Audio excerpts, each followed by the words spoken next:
Is everyone able to hear my audio? Okay, all right, because sometimes I have trouble. Welcome everyone. It's so nice to see all of you here for another reading group session.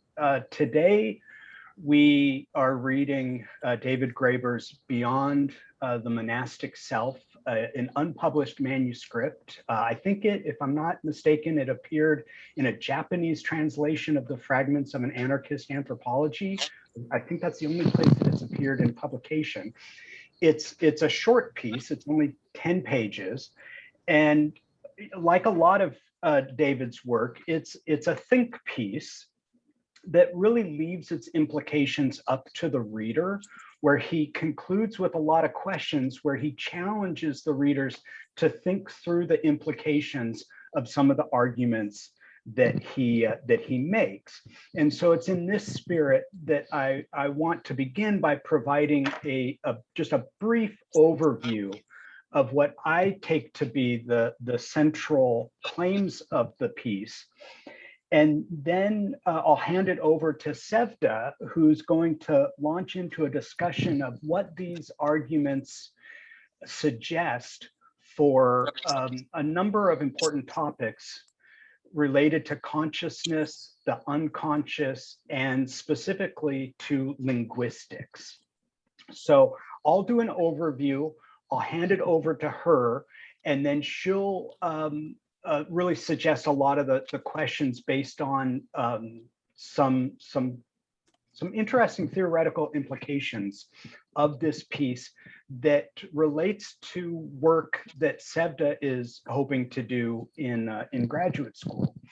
So let me start with a overview. So like a lot of David's work, it really turns on what it means to be human.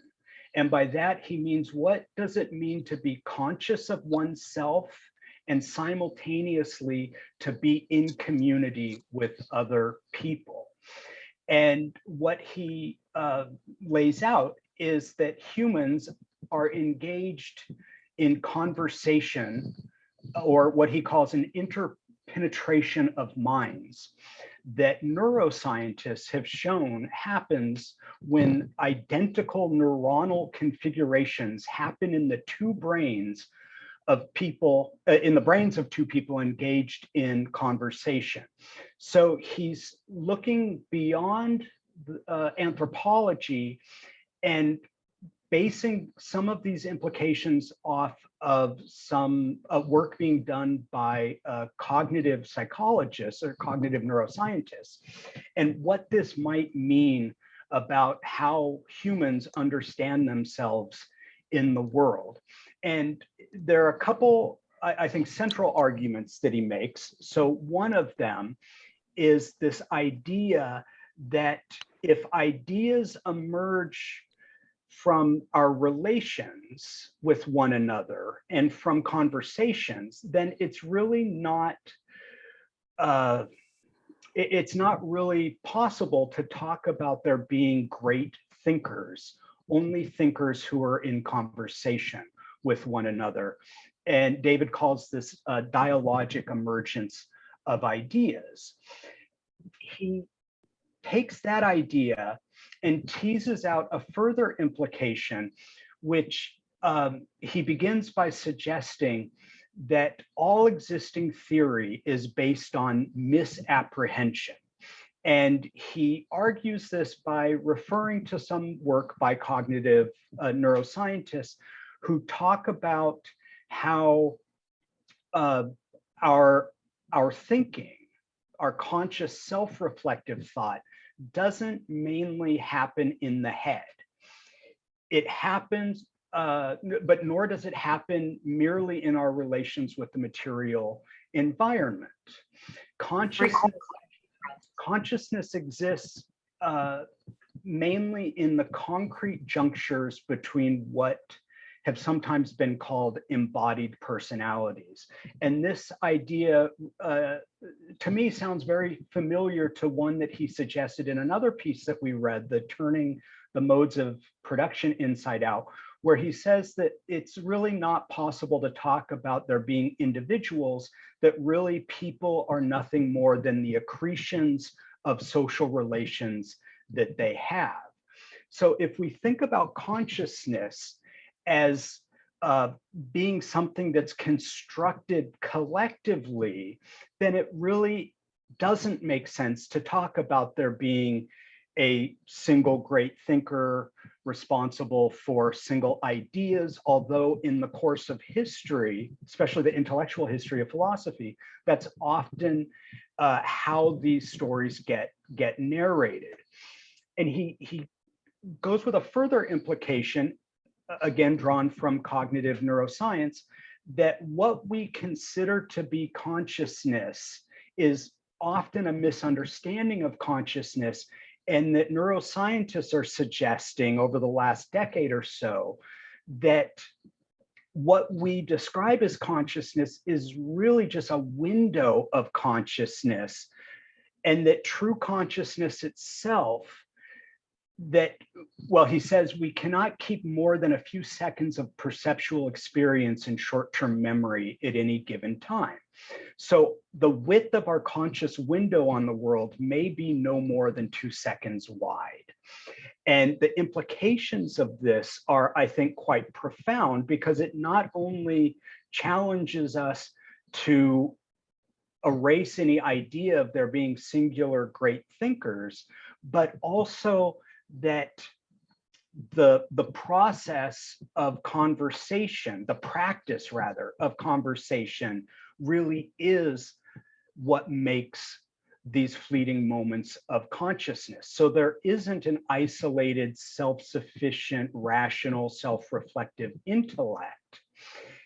And if one goes back in time to study philosophy over a long period of time, we find that a lot of the philosophers who are sort of assumed to be the originators of philosophy, Socrates, etc., that this is an idea that they held, and that philosophy didn't start with the idea of a rational individual, but really started with the idea of a telos, of an ideal endpoint, which is comes about as the result of a process of engaging in conversation.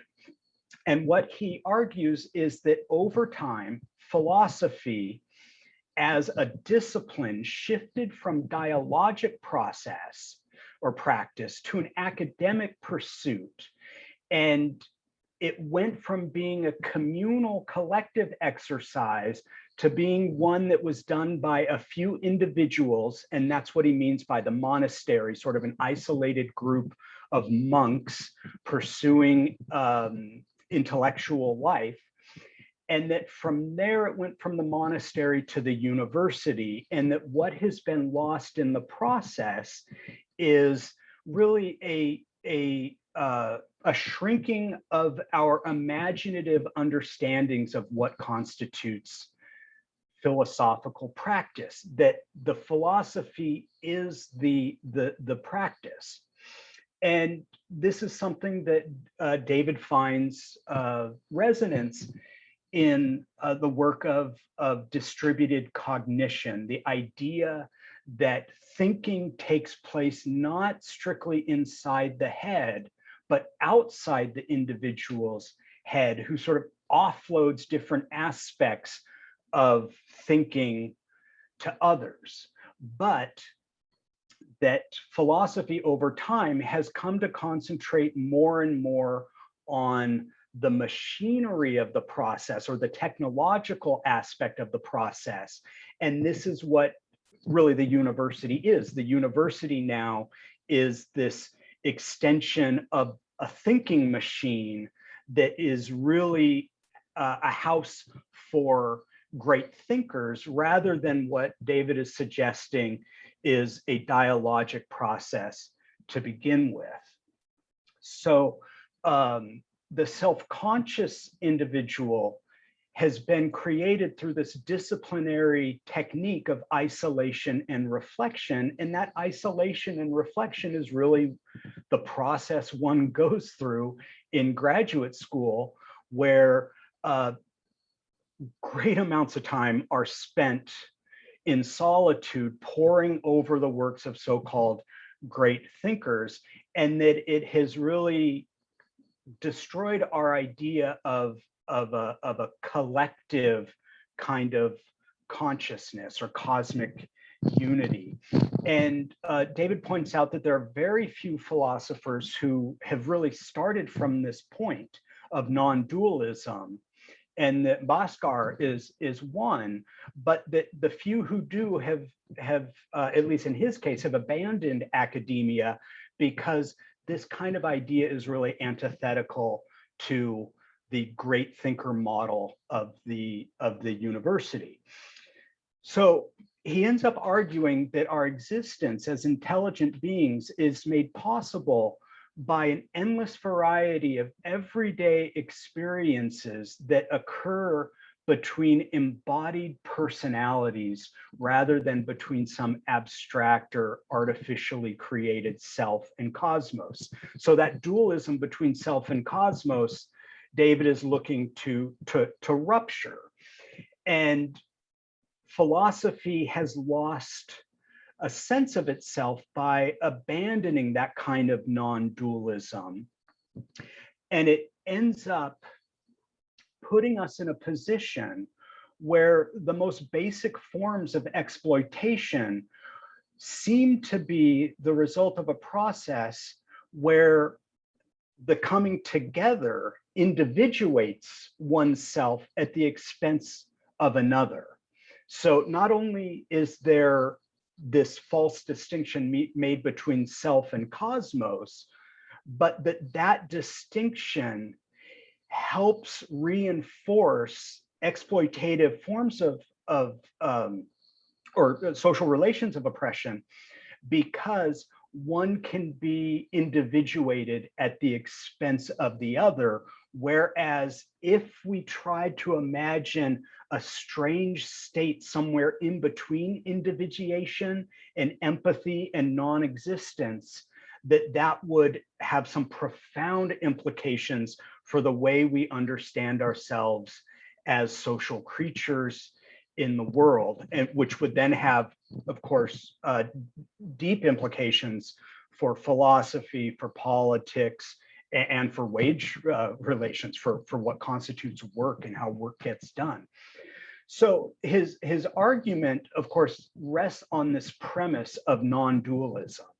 So if one rejects the idea of non-dualism, then the argument falls apart. But if we start from the premise of non-dualism, then there is this way of imagining politics and philosophy and science in new ways that hasn't been done historically in the Western tradition because of this reliance on dualism. So I'm going to hand it over to Sevda, who's going to give us some insights into what this might suggest for notions of the unconscious and for linguistics.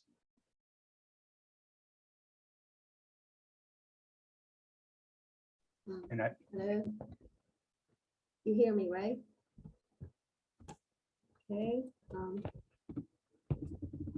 Thank you, Stephen. And hello, everyone. I'm going to talk about ideas and assumptions which require thorough research and loads of reading. I have been obsessed with these ideas for a very long time and intend to work on them on my master's degree thesis. So these are not these are raw what I'm going to say are raw materials, so please do not take it seriously. So I hope we just can have a conversation here, so we can end up with something good.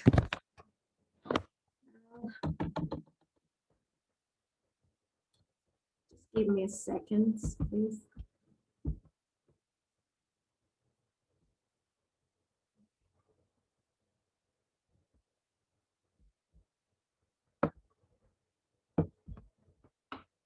So without language, we don't have consciousness. This is what I understand from the essay or the manuscript.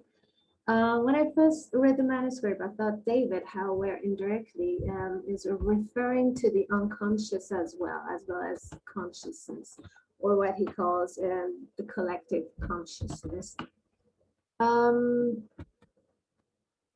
I want to draw on the importance of language and how we can find traces of the origin of the language through what is going to be collective unconsciousness, and how language can be a door to find answers to some of our unanswered questions, like where are we from, and where are we going. So the linguistic side of this essay is that I want to start by quoting David's sentence that he said, almost all existing social theories are based on misapprehension. And I totally agree. In a sense that, I'm sorry again, I'm the worst presenter. So I want to understand this sentence, I want to talk about a little about the relationship between human beings and their bodies. And it is suggested that a human person is constituted by his body. So there is a distinction in human person and a living body. So there are two distinctive words to define them. We know that the mind is not a kind of entity. The talk of the mind is no more than an abstraction from our talk of human beings. Their intellectual, volitional abilities and exercise, and parallel to that, the talk of our body is in a like manner derivative from our talk of human beings. In a sense, which a body is a material, spatio-temporal continuum. Of course, human beings are bodies. But although this is a quasi-technical use of body, and it's a general term, material, spatio-temporal continuums may be inanimate or animate. Those that are animate are organisms of varying degrees of biological complexity. Human beings are highly complex organism, and in this sense, too, are bodies. Being a body in this sense, being an organism, implies being a body in the most general sense. So here I try to emphasis on the distinctive of the distinctiveness of the human person and the living body.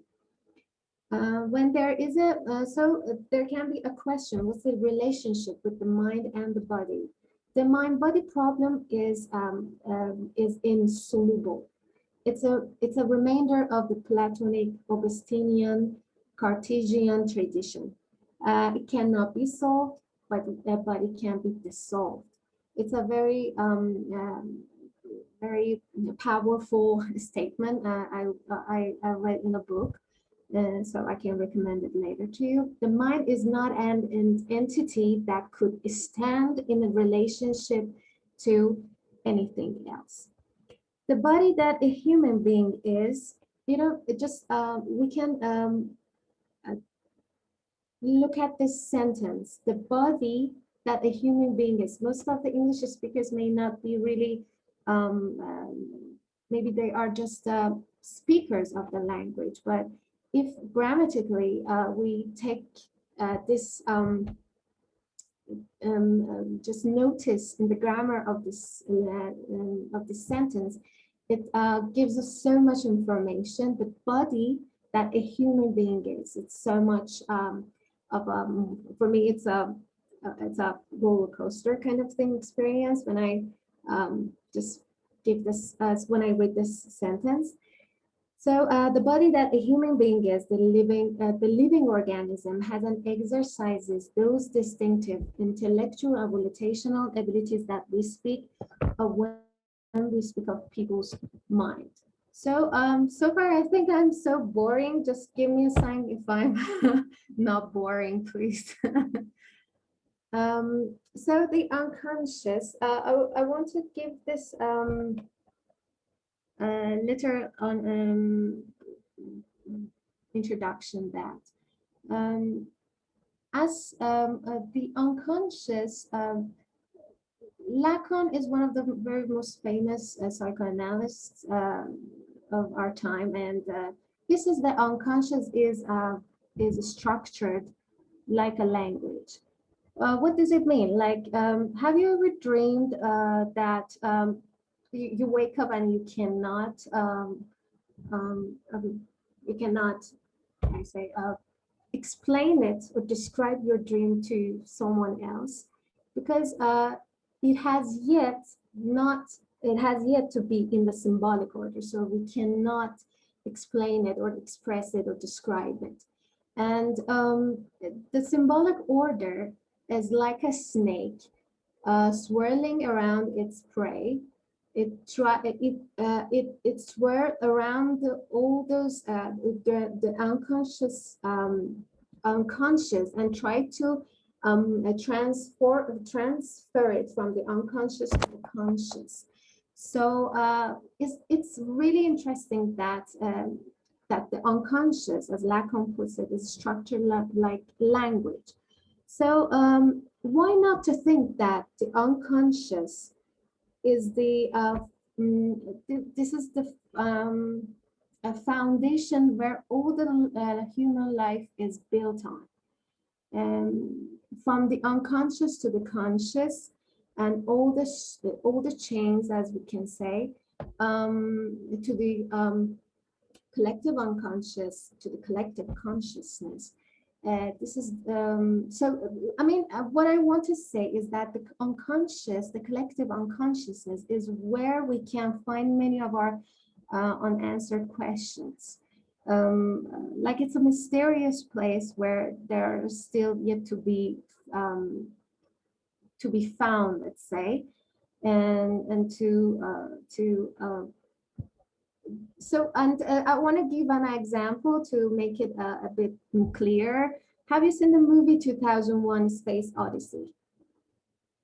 I hope you do, but okay.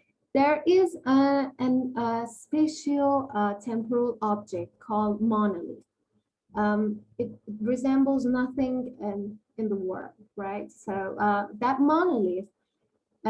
So when those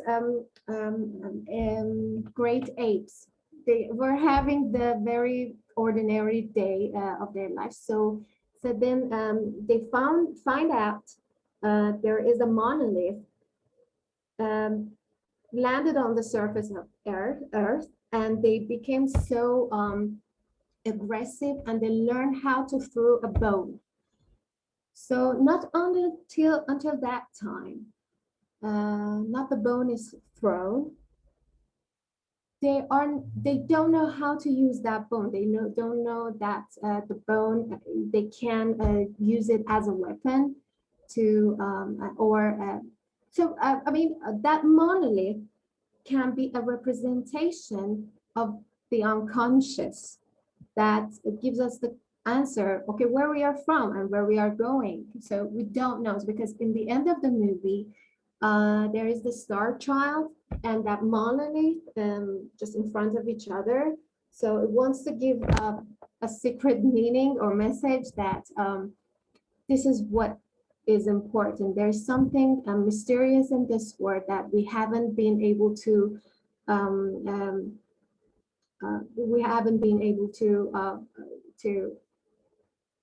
to understand or comprehend it. And yet to be comprehended.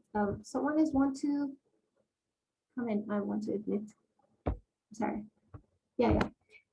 And the unconscious mind, and I hope the linguistic part wasn't that boring, or I hope, and I gave good points. So the thing is that when David says that all the social theories are based on misapprehension, is right about the philosophers, though social theories and philosophy are interconnected.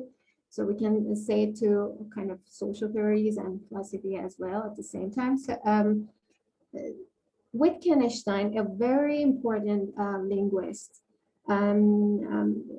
he says that says that about philosophy, that the philosophers didn't understand language itself and the laws that govern it, the laws of the language. So a lot of misunderstanding happened. A misunderstanding led to another misunderstanding, and the chain led to misapprehension. So the philosophers, if understood the language well, so there wouldn't be these complex questions and answers, and yet a misunderstanding of that. So taking all these things all together, like why I say collective unconsciousness, Carl Jung, another psychoanalyst, I didn't know that the term existed. I just happened to Google it and I found out that, yeah, there is a collective unconsciousness. I had this idea that there is something mysterious in our experience, our daily experience. And you see that we have, on some levels, we know things when we're born, like a kid know how to get fed by her mother or his mother, or a cat, just kitten, they never, and how to say it in English, they only piss on the soil, right? They never do it on somewhere else. It's just a very funny kind of example, but just take it into account. How does this kitten know without being taught that he or she that should do that on a soil? So Carl Jung coined the term collective unconsciousness, and the hypothesis of a collective unconsciousness belongs to the class of ideas that people at first find strange, but soon come to possess and use a familiar conceptions. Like at the first, the concept of conscious was limited to denoting the state of repressed or forgotten contents. And as the years go by, the collective unconsciousness becomes not personal, but universal, that we all share. In contrast to the personal psyche, it has contents and modes of behavior that are more or less the same everywhere and in all the individuals. So why not think that language is the unconscious? So digging into the language and digging into the unconsciousness can lead us to something which I say getting answers to our unanswered questions, maybe. And so that is, I mean, this is a very short introductory things I've thought about the essay, and these are those ideas that I was been curious about for a long time, that I still am. I hope I presented well, which I think I didn't. But if you have any question, I'm happy to answer your questions. I have a question. So Yes. if I'm understanding what you're saying correctly, you're saying that idea of a collective unconsciousness isn't this collective other kind of unconscious, but it's just that relational aspect that Graeber is talking about in his essay, right? Am I understanding that right? To answer your question is that, have you ever had this experience when you were thinking about a friend and you suddenly, maybe you get a text or a phone call or a mention of his or her name. Mm-hmm. Has it happened to you, or I don't know, So collective unconsciousness has led to the collective consciousness that in that very short time when we have a conversation, our minds are set as one. So and this is through communication, and communication is through language. So language is important. So, and by digging into it, we can find answers.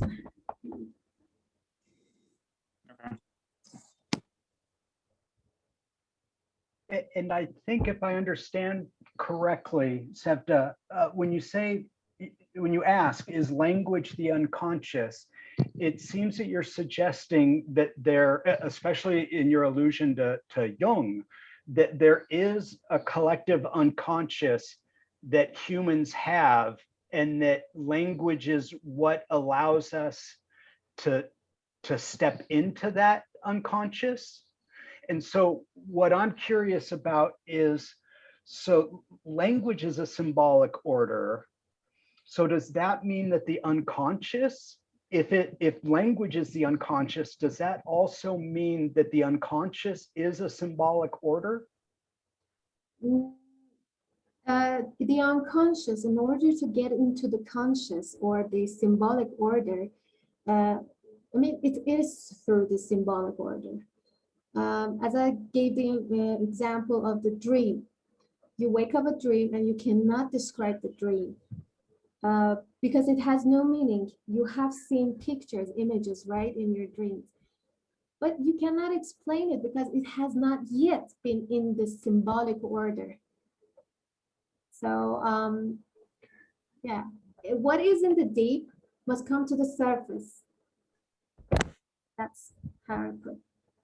Okay, so yeah, it would seem then that, not unlike what David Graeber has argued elsewhere, especially drawing on Terence Turner, that the meaning is the order, that which is sort of what he's suggesting by this dialogic process or practice, that the practice itself is the cohering of order, and that the meaning comes out of the coherence that happens as I love this illusion of the symbolic order being a snake that circles around the unconscious, and that it's sort of always circling, and that there are these fleeting, or there are these efforts to create the meaning and order, but it's always done in relation to one another, if I understand this correctly.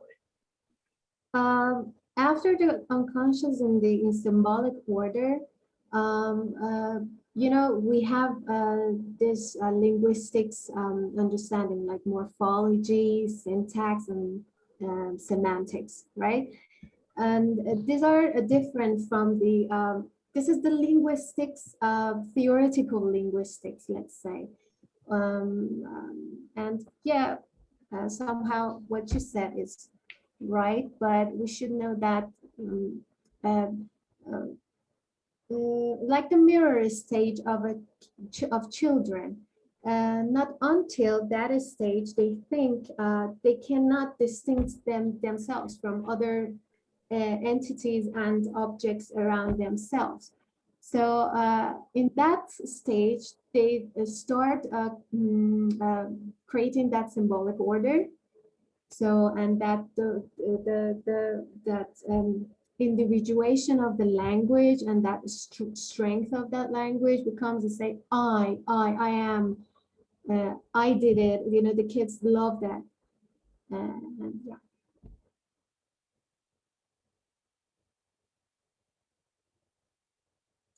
Yes, please. Well, it's maybe less a question to you, but rather a kind of contribution to the conversation. Mm-hmm. Overall. First of all, I have to say that I still don't know David's work good enough, but I 100% enjoyed the reading, although I did it very quickly. And this also for two personal reasons. One personal reason is that in my master work many years ago, I worked also with Hutchins' concept of distributed cognition, and with some linguistic texts about how the activity is structured and how let's say the meaning making happens among the individuals, because I studied a specific game which Nika for sure knows. It's a game called in Russian "Что, где, когда," what, where, when, and the point is that there are teams of 5 or 6 people, I don't remember, and they have to answer a question within a minute. So technically what I did a detailed transcription of verbal and non-verbal conversation which happens during this minute. And then I analyzed how this, let's say, distributed mind works to find a solution.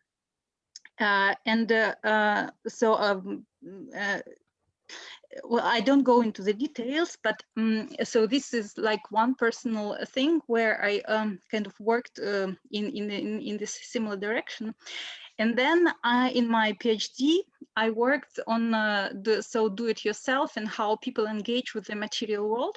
And I was interested, first of all, in this kind of question. And just like David described, I abandoned this strategy because it was too dangerous.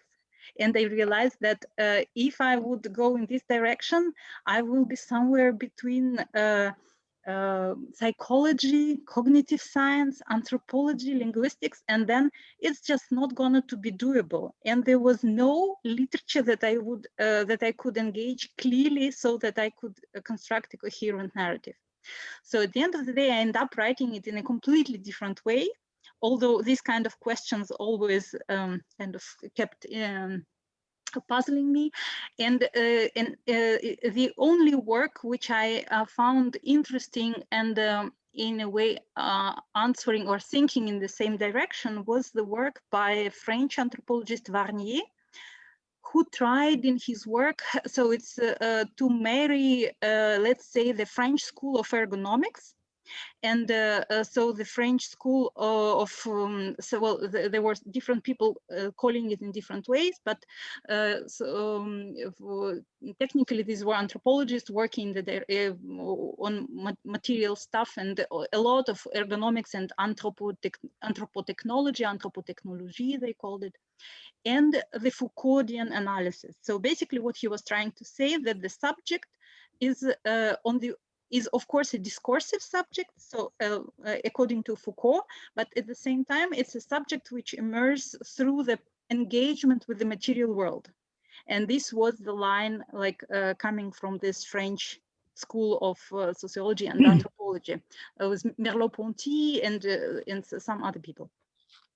And he was, I think he's still, well, of course he has his place and so on, but he was also criticized that it's still not very coherent and anything, but I think it's an interesting work to think with if you are interested also to read further in this direction. And I think it was also an interesting suggestion kind of to move away from psychology, because I think that psychology is really, let's say, a dangerous field for social sciences, because in social sciences, we still need kind of to work with the practices. And I think it's very interesting that Sevda kind of went into the direction of not even social psychology, but psychoanalysis, which is a very different ground. And it requires very different methodology. And in this case, you don't even work with the language as a practice. So as, for example, Levinson would do, or conversational analysis people would do, or sociolinguists would do. So it's something completely different.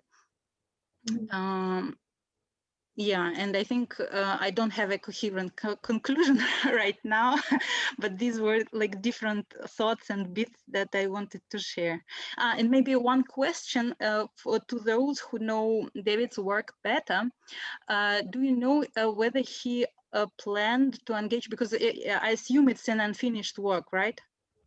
So I wonder if he also planned working with this concept of individuals, which used to be very popular in anthropology some years ago, based on some data from Malaysia. So basically the point of this individuals concept was to go away from individuals and to say that the conception of personality can be different. Yeah. For the part of the psychoanalysis, I think about those people who has psychosis or language problems with as the result of psychosis, and those people who take drugs, who have those people are closer to their unconscious than like on drug person, because in psychosis people tend to use a language really different, and so that would be methodology to conduct the research, and that's why I think they are related. People with psychosis, language, and the unconscious. Maybe I very quickly say, so I personally find it problematic to use the concept of unconsciousness as it was something fixed and clear. I mean, it's the concept itself, I think, is problematic, and maybe for those working inside the school of psychoanalysis, it's all clear and you can use it as just a shared term. But for me as an anthropologist, it's not the term that I can use because it's highly problematic. We cannot say what is conscious, we cannot say what is unconscious. So just referring to the unconsciousness for me doesn't really make sense. I also assume that in linguistics it also very differently in different branch of linguistics, because linguistic drawing on Wittgenstein would definitely never use unconsciousness as a fixed term. Can I say something, Kenneth, before you step in? Yeah, I agree with you that the unconscious is not a fixed thing. That's why I said it's mysterious. I like the mysterious nature of the unconscious. Starting from the Lacan, what Lacan says that the unconscious is structured like language. Doesn't mean that it is language, but the structure, the use of the structure and the understanding of the language, as Wittgenstein tries to explain it, that probably helps. But that's and I think it requires a thorough research and loads of reading. That's why I kept it in my thesis, master thesis. Yeah, Kenneth, you can jump in. Sure. Hi, everyone. I wanted to share an insight that was just surfaced by Zinaida's thoughts, and then I wanted to pose a question for everyone, if that's okay. Yeah. First, the insight that came out of the dialogue. While listening to Zinaida, she had sort of ended on an apology that I'm sorry if I'm incoherent right now, and something clicked right at that moment that was surfaced by the reading, or came to me in the course of the reading, but was surfaced by what Zinaida said. Maybe there's something to be said about posing a binary or a contrast between coherence on one hand, this notion that when we say something, it has to be it has to make internal sense, versus cogence.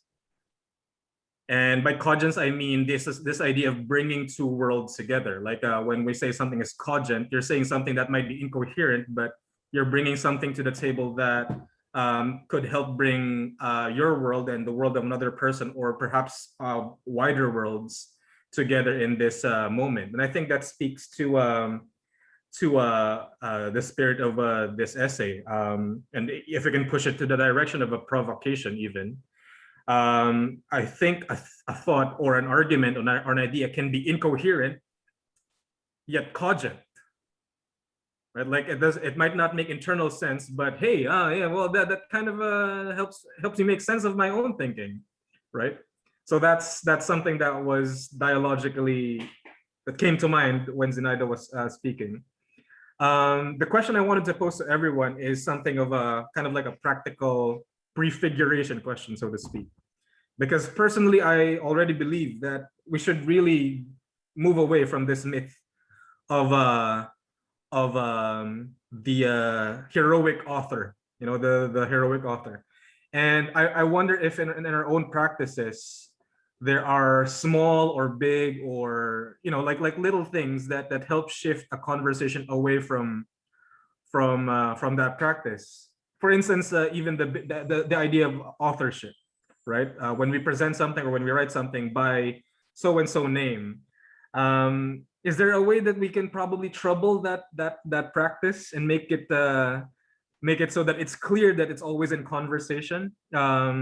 I'm just wondering if this is something that any of you has thought about or is already doing in your own practices. So yeah, thank you.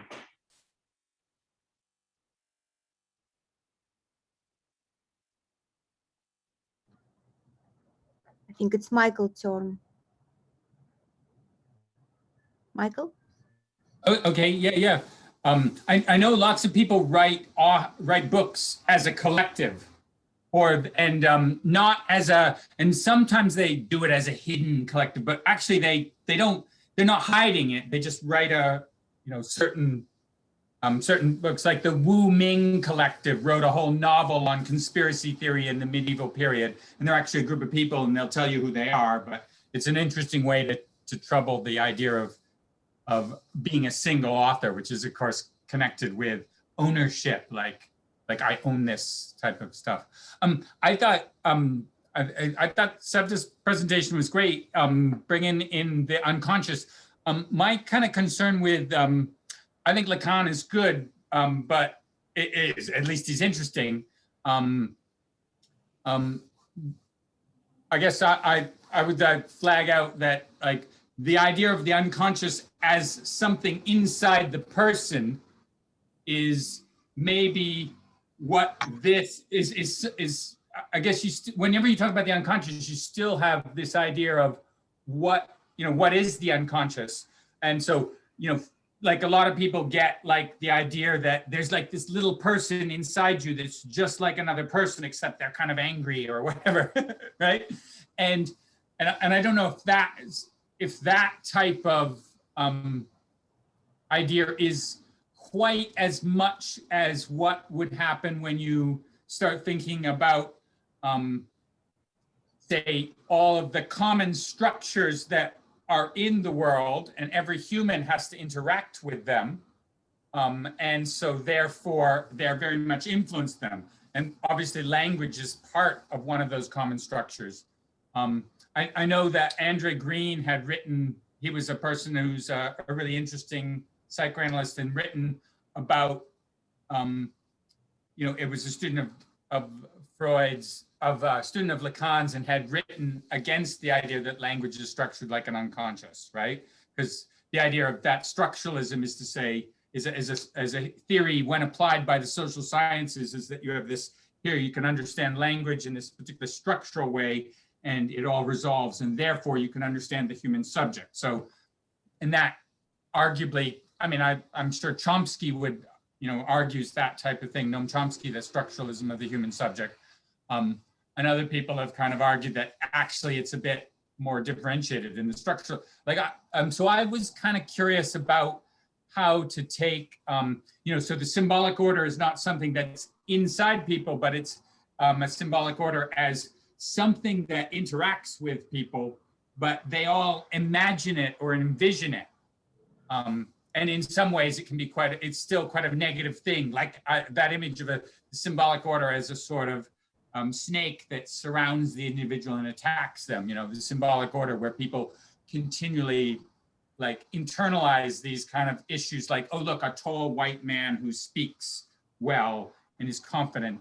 And so somebody might say, oh, in the symbolic that, and they internalize that, and that becomes a thing. It's interesting to think about what is the, the referent for where that so-called symbolic order is stored, or is it just something that people pick up? But I think your stuff is interesting. What I would be interested in this essay is the idea he brings in this cyborg into it, or the idea that we are continuous with the material things around us, which is a kind of concept of the human person working with their material environment. And we have a collective material environment. So much of that material environment becomes the way in which we interact.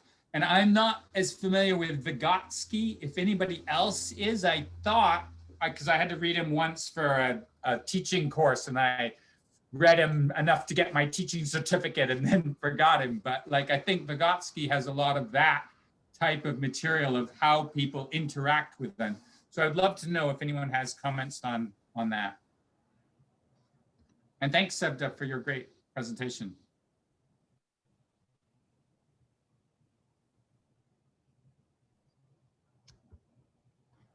Simona? Too early. I was not ready. This essay made me think of an author I studied at my Bachelor studies. That is Arnold Gehlen. It's a German, quite Nazi author, actually, but he influenced a lot Berger and Luckmann, who are two authors who talk about the social construction of reality. And also he influenced Luhmann, Niklas Luhmann. All these authors are working on how human beings build their reality together. And Gehlen, despite being, this is the book, this is the Italian edition. In German, it is Das Mensch seine Platz in das Welt, very German. And but Gehlen is very interesting, despite its conclusions, because he looks at human beings as at beings that need to build themselves together with their reality, and that cannot do this task without doing it together with other humans. Even self-individuation is made by looking at others. It's a mirror effect in looking to others. And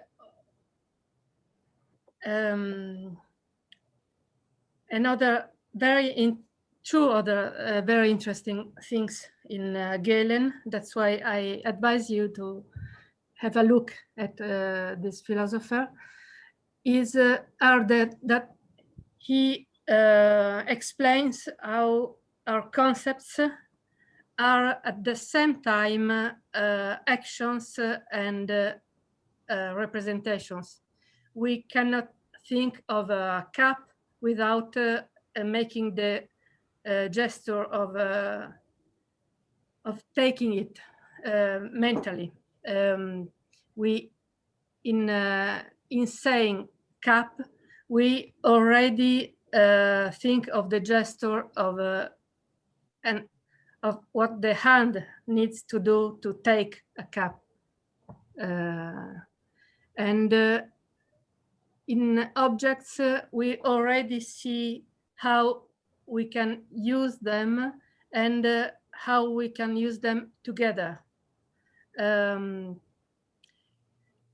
second very interesting concept from Galen is that of more life. He assumes that in primitive cultures, he writes in the 30s, so pardon me for this concept of primitive. The magic is done to get more life, to empower, to give more power and more creativity to life. What's very interesting in this philosophy is that on one side, Galen stresses the need for human beings to circumscribe the abundance of stimulus that we get from reality, and the role of other humans in helping us in structuring it. And on the other side, he shows how this we need to keep working on it and to enlarge the world we build. And that's in this operation, we need other humans for this social construction of reality. Sorry for being so long, but this David's test just inspired me on this side.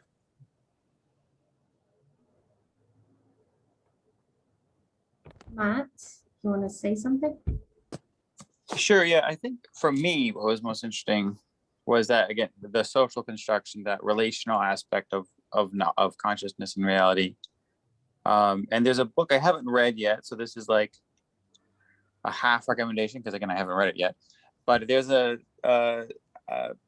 theoretical physicist, an Italian theoretical physicist named Carlo Rovelli, who just came out with a book called Helgoland, which is about, I think what it's proposing is that in quantum physics, everything, like, there aren't physical things, there's just relationships, even down to like a quantum level. And so if you look at society that way, if you look at everything, like both physical and everything, like, what does that mean if everything is just relationships and not objects? And what does that mean? And how is that even kind of going back to Holloway, like talking about how things are not concrete, they're always in movement and always in action. So like, for me, that is probably one of the most interesting that he touches that on a, taking that down from, things are on an outer level, but also on an internal level, that truth is still there.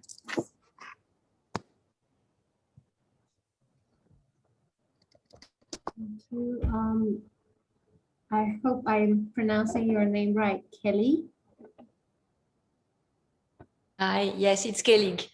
Kelly.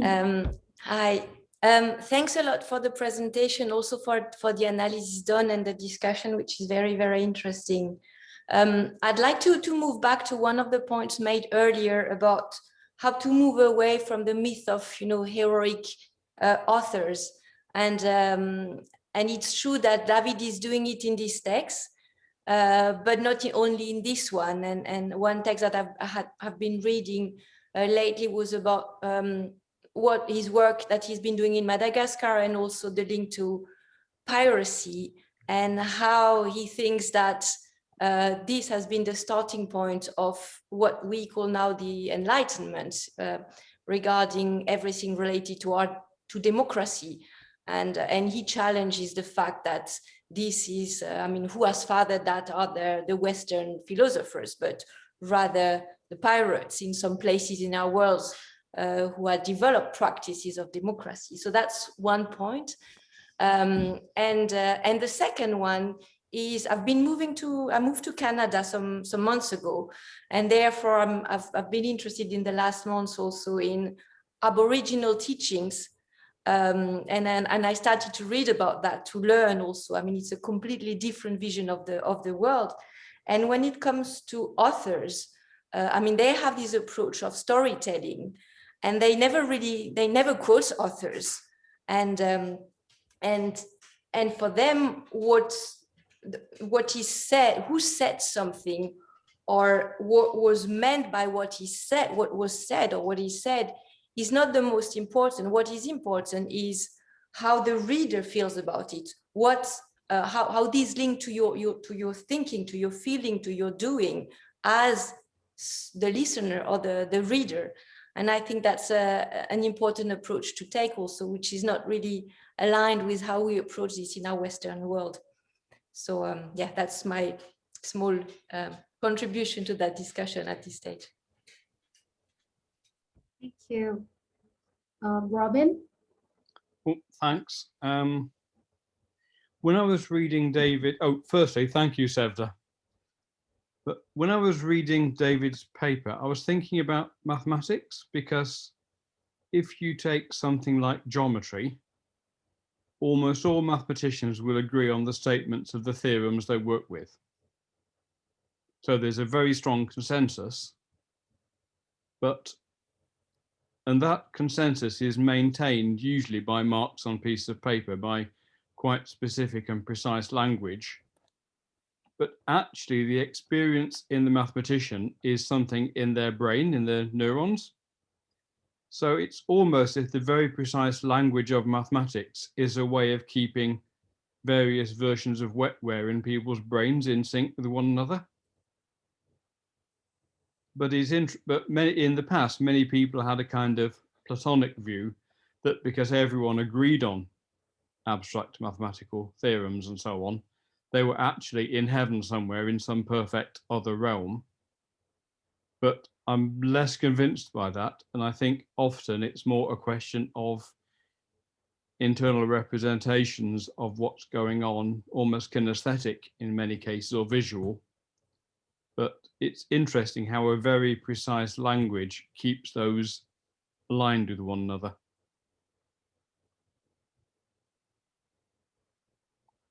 Thank you, Robin. Anybody else?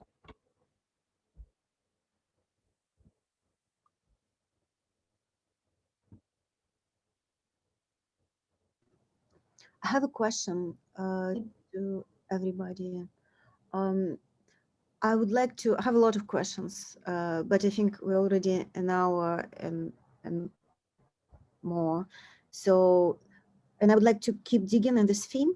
And so previously we would have these reading groups with every time with the different presentation and different author, and we were all over the place. So now it was an idea to kind of do a small reading group, but dig deeper.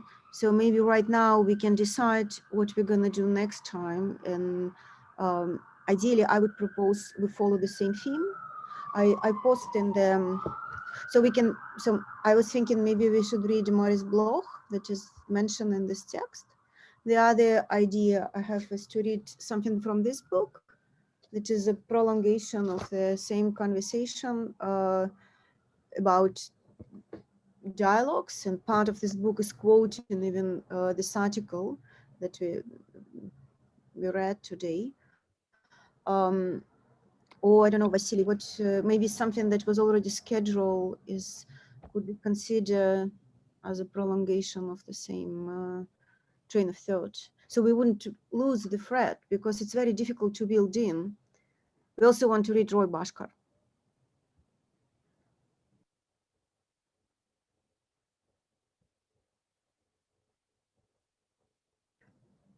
So it's mostly a question, but Vasily, maybe it's a question to you, because you're the one who was keeping schedule of our reading groups. The only thing I know for now is that we're gonna have a reading group at the end of August with the group from Milan, Batnic for it might be a reading group divided into two sessions, because they want to read Anti-Education, which is a book, so it's quite long. Apart from that, we're gonna have a reading group with Hélène on Marshall Salins, who passed away this year, and he wanted to do something sometime, you know, like sometime soon, maybe in the coming month. And then, yeah, then we have like we have another year to come, so we have plenty of opportunities to do that.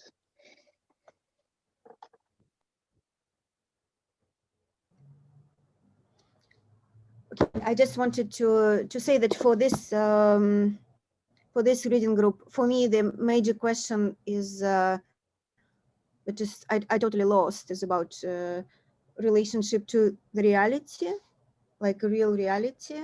So how all this, yeah, how these different ideas of being human being could affect our view of real world, and that looks like what Roy Bhaskar was talking about mostly. So I would be very interested to read something more about that and to talk about this, because I feel like I kind of like I lost. I don't have any clue, and that's yeah. I felt it was actually a difficult text, but much easier if you. I didn't know this text by Maurice Bloch on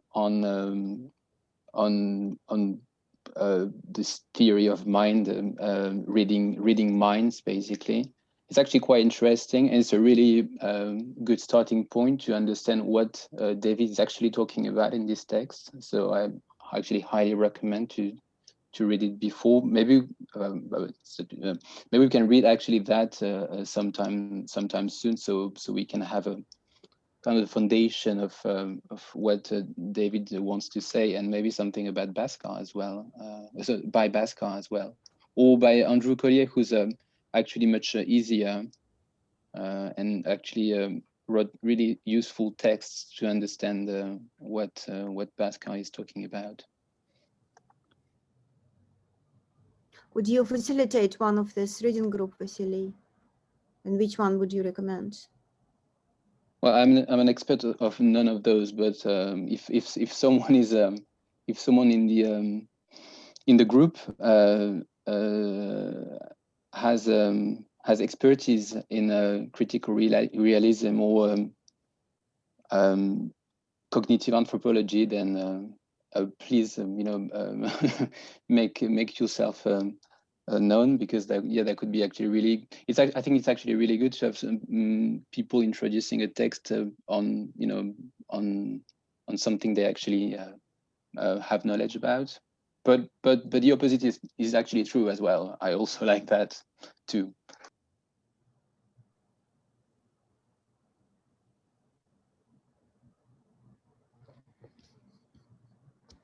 Well, anyway, happy to facilitate that. And you were saying something else about yeah.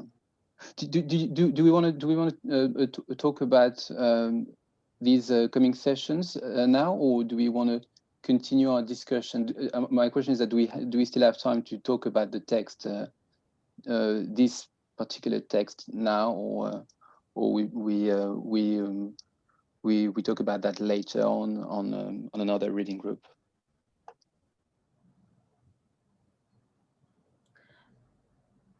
I just was afraid that we wouldn't be able to cover the questions now, so I was just wanted to schedule a future way of thinking about that.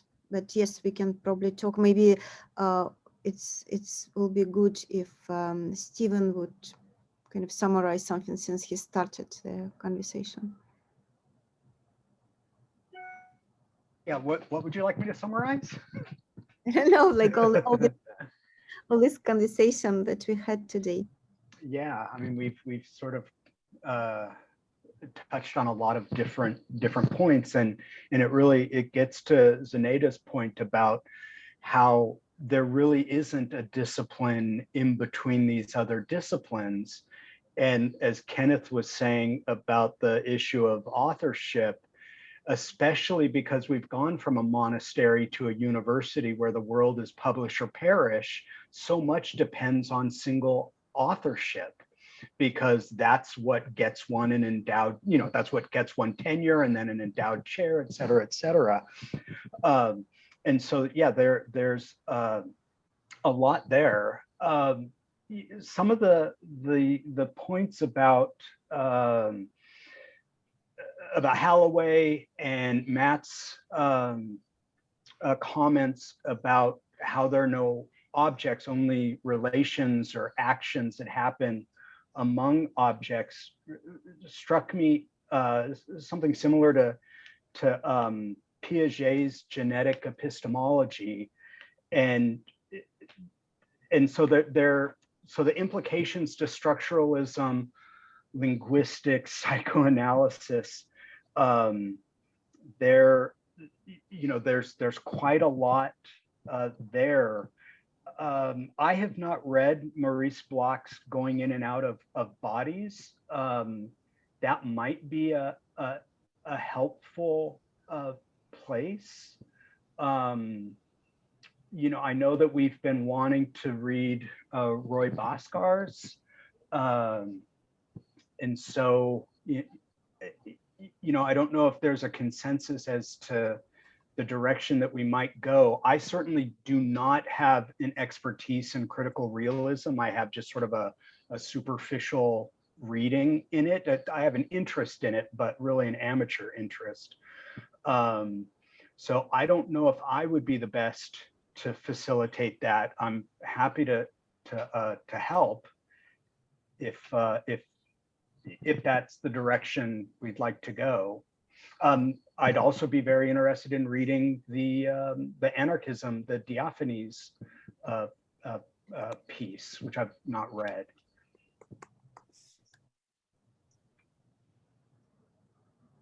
I don't know if there are thoughts on directions that we could go. I like the Bhaskar as well. I mean, I know nothing about him, but could be a good opportunity for a lot of us to learn. Yeah, I think we should not lose this chain of thoughts, because during the conversations, there are a lot of new concepts and ideas are presented. So it's better to continue with that. Like, yeah, for Bhaskar is really good. So it's better to choose the next sessions, like reading material from our conversation.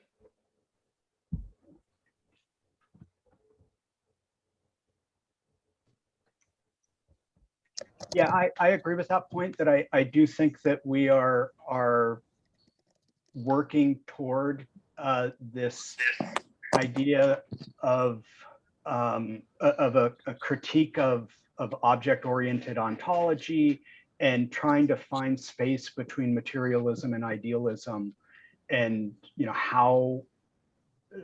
how we come to understand ourselves as embodied personalities or accretions of social relations. Not having read either one, I'm seeing in the chat that Bloch may be the better place to begin. So I certainly support that idea.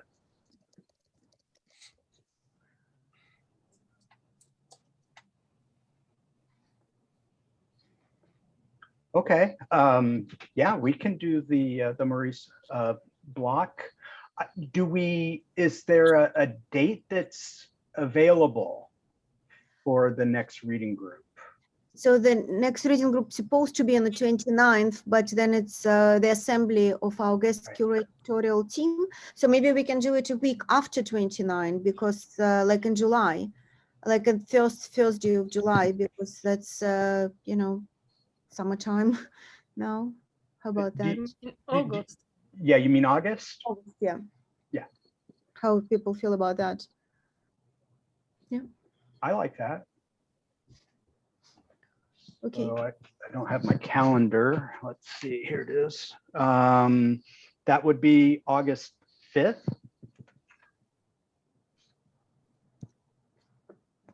Cool. Yeah. All right. Are there any volunteers to facilitate? I'm happy to volunteer myself. Also happy to have someone who's an anthropologist help out.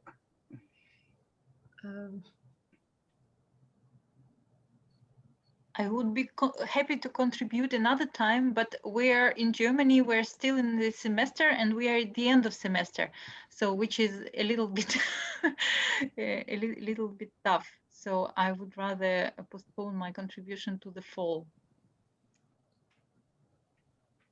Sure, I can facilitate again as long as you're not getting tired of me.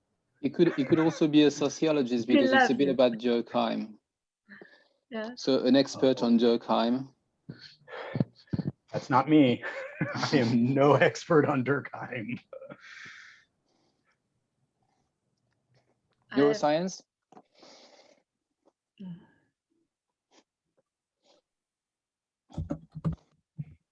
Okay, it doesn't really matter if we all agree on the text, then it's a good start, and we can exchange emails, and maybe someone will volunteer eventually.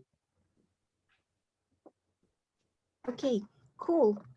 So yeah, thank you so much, Sevda and Steven. And yeah, it was cool. Also, just last things I said, it's a book that I can send text to everybody, and I also can maybe find a chapter that is more related to the article read today. So some between, we can just look for that book, and we can invite Mehdi to the reading group, and also maybe Asya would join us, another co-author, for the reading group about this book. Okay, so All right. yeah, everybody. Thank you, everyone. Thank you, everyone. Bye-bye. See you next time. Bye. Thank you.